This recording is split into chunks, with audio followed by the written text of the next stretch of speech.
Regardez bien sur Gabon Première. Sitôt foulé au sol de Koulamoutou dans la province de Logoué-Lolo, le chef de l'État s'est rendu dans le département de Lofoué-au-Nord avec les populations de cette localité.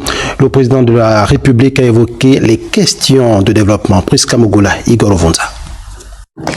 Ibunji, dans Lofoué-au-Nord, la localité est difficile d'accès par voie terrestre et ce n'est pas tout. Le département connaît également des difficultés d'approvisionnement en électricité, en eau potable, les problématiques de santé publique, le conflit homme-faune, les écoles. L'activité économique demeure encore dans un état latent en dehors du secteur bois.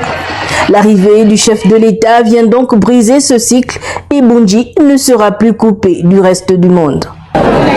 La ville d'Ibunji dispose d'un potentiel touristique non négligeable qui mérite d'être exploité.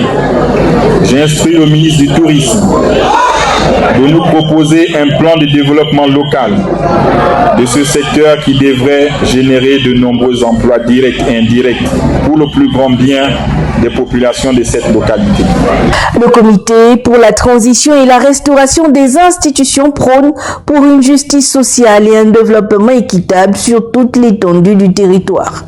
Ibunji, première étape du président de la République dans le Logoué-Lolo, peut espérer à des lendemains meilleurs. Population d'Ibunji, l'ambition du CTRI est que chaque localité du Gabon atteigne le même niveau de développement. Mais cela ne sera possible que par un changement radical de nos mentalités. Si vous ne changez pas la mentalité, vous n'allez pas avancer. Parce que le progrès, c'est la mentalité.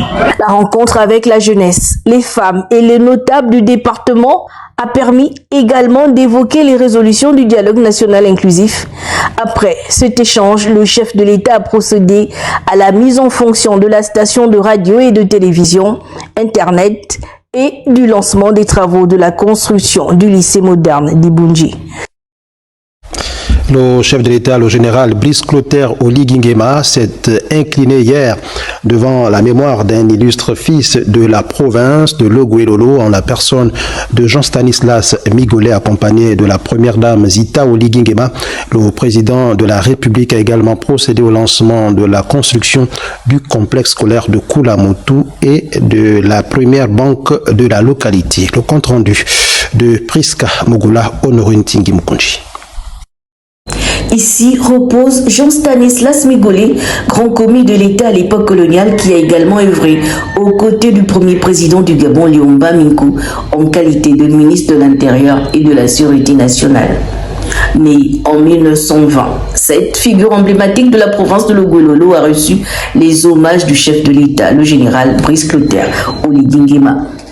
Cette étape importante a permis au président de la République de poursuivre son périple dans la ville de Koulamoutou par la pose de la première pierre de plusieurs structures. Une en relation avec le monde de l'éducation, le complexe scolaire de Koulamoutou qui va accueillir les élèves du pré-primaire, primaire, premier et second cycle de l'enseignement général. Longtemps privée de structures bancaires, la ville de Koulamoutou se dote maintenant d'un établissement de finances qui vient soulager les nombreux fonctionnaires et plusieurs autres usagers qui se rendaient dans la province du Haut-Ogooué pour effectuer leurs opérations bancaires. Poursuite de la manœuvre médico-militaire du service de santé militaire dans la province de Logoué-Lolo. Zoom ce soir sur l'hôpital chirurgico-médical de campagne basé à Lastourville où se trouvent tous les services de soins, notamment la chirurgie, la gynécologie et bloc opératoire. D'ailleurs, durant cette caravane, 3 nouvelles naissances ont été enregistrées. 2 personnes gravement blessées subissent des soins intensifs. Le point avec Ahmad Benevaka, notre envoyé spécial dans la localité. À 55 km de Koulamoutou, l'hôpital médico-chirurgical de campagne de Lastourville refuse du monde depuis son implantation. En 48 heures, la mission atteint près de 1500 consultations avec des patients aussi bien logovéens qu'altogovéens. À ce jour, plus de 44 interventions chirurgicales ont été enregistrées. Dans ces 44 interventions, il faut préciser qu'il y a 33 interventions mineures. Les interventions mineures sont les lipomes, les kystes, les circoncisions et il y a eu 11 interventions majeures, donc des hernies. Nous avons enregistré aussi 2 naissances hier et aujourd'hui il y a une césarienne qui est programmée au bloc opératoire. En parlant justement d'accouchement, un nouvel acte d'état civil sera bientôt établi. Le chérubin à 3 kilos, une fierté pour la maman. J'ai eu un peu de difficulté, mais ça va, ça s'est très bien passé. Je les remercie encore. En fonction de la pathologie, les malades sont orientés chez les médecins spécialistes pour amples examens. De la pédiatrie en passant par l'ophtalmologie, avec distribution de prêt à lire, médecine générale, ORL, cardiologie et tout son dispositif, pharmacie, radiologie, salle d'échographie, de réanimation et bloc opératoire, le tout pour une facture, 0 au compteur. On est en train d'opérer une volumineuse hernie inguino-scrotale qui est récidivante, parce que c'est un monsieur qui a déjà été opéré à 2 reprises. Il va s'en sortir. Il va reprendre ses activités normalement dans 1 mois et demi. Et là, nous sommes en train de faire une exploration. Dans la foulée, le directeur général de service de santé militaire en visite de reconnaissance délivre à ses éléments les dernières orientations à suivre pour rendre encore plus efficace la manœuvre médico-militaire dans la localité.